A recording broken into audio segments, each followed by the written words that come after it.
Welcome to readtheticker.com. Wyckoff logic not working for you? This may be why. The stocks you are following are not that well supported. Sure, they may belong to the strongest relative strength sectors. Sure, you can find entry zones, and you can actually see the cause and effect logic working. But the volatility of price action whipsaws you around, which either stops you out or makes the risk-reward ratio too difficult to achieve. In short, the stock is just a little too crazy. What do I mean by well supported? Let's have a look. A stock which is well supported is a stock which does not require the market makers to venture too far from the 20 SMA to get orders filled, even when the size of the order is getting up there. Well supported stocks have adequate demand at bid and supply at the ask. When the market maker moves price to find volume, the price move is never too damaging to the formal nature of the stock. In short, the stock is generally well behaved and not too volatile or crazy. A stock may move within a 5 to 8% range over a quarter, but that 8%, 5 to 8% range is quite consistent with other quarters, so it's quite well behaved. It's not going from 3% to 8% to 12% to 15% and back down to 3%. What I'm just trying to say is the stock has a form and nature which is not too crazy. It's well behaved. You've tamed the beast. At readtheticker.com, we have a few statistical measures or technical ideas to work out whether a stock is within its well-behaved form and one that we can use for Wyckoff logic. We use RTT steps. Now, if a stock is behaving well, a good bullish trend has rising steps. For example, here. If a stock is behaving extremely well, the price action, i.e. the line here, which is a close line, is above the reaction line. The reaction line is a measure between the upper band and lower band. On this particular case, it's 60%. So if the close is staying between the upper band and the reaction line, then the stock is very well behaved and is easily tradable. When the stock starts to venture down to the lower band or outside the reaction line, it's starting to get up there. The volatility is starting to creep in, and it's getting a little bit crazy. Our swing scanner, the P&F swing scanner we have, measures the number of closes between the upper and lower band, and it measures the number of closes between the upper band and the reaction line, and you get a percentage. And we report it like this. For example, here's Apple, and in this block here we have step between 80, step between 130, step between 200, step between 300. That's from the latest price going back 300 bars, going back 200. Here we have step between 1 and 2 years. That's the latest price going back the next 2 years. And then the 2 years prior to that and the 2 years prior to that. So what we're trying to do, we're trying to determine the nature and form of this particular stock within blocks of its life.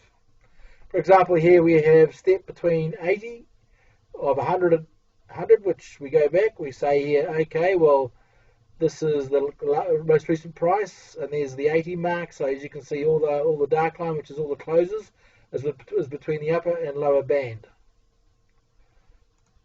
And the other one, which is the light grey one, which is the 100, that's saying all the closes that are between the upper and lower band and the reaction line. So it's 100% within a tight range. We'll go back to 130. You'll see that the number changes a bit. It goes from 100. Yes, it's still within the 100. But the lower band, the reaction is 85. What that means is that between 130, it's the most recent price, and 130, some of the price is below the reaction line, so that's why the actual percentage drops down to 100, below to 85. So it's starting to getting a little bit crazy. The point is we generate these numbers to compare stocks. For example, down here we've got Procter & Gamble at the 130 mark. I've got what's the measure we have here? We have 100%, so 99% within the upper and lower band, and 77%. Oh, wait a minute, where's 130? 98% and 84. So we go back there. We're at 98% between that and 130. So there must be some closes just tipping above there, like that one there. But we can see there's a high percentage of closes above the reaction line. So that there is a stock compared to Apple is a lot more contained and a lot is well supported by the bid and the ask by market makers. Apple's starting to get a little bit crazy if you compare from this area to that. Apple's starting to react around its or outside its reaction zones. Therefore, the market makers have to move price further to get the volume they need to meet the orders. So it's a matter of measuring how crazy a stock is and how hard the market makers have to move price to get orders filled. Ideally, you want, when you're scanning lots of stocks with Wyckoff logic, you want stocks that are well behaved, that are working within normal measures. They're not too crazy. The market makers don't have to work too hard to get orders filled. And you want to know when that craziness starts to creep in. So the RTT steps is an ideal one to confirm trend, to confirm form, and just to confirm how crazy your stock is. So, and you can use, like I said before, you can use our RTT PNF swing scanner to compare stocks of similar form in this block area. For example, here's the Dow Jones swing scanner PNF. Dow Jones loaded, and we run statistics for all our stocks. And you can see the statistics, and you can actually sort them. So if we want to sort the ones which are the highest percentage on the 300,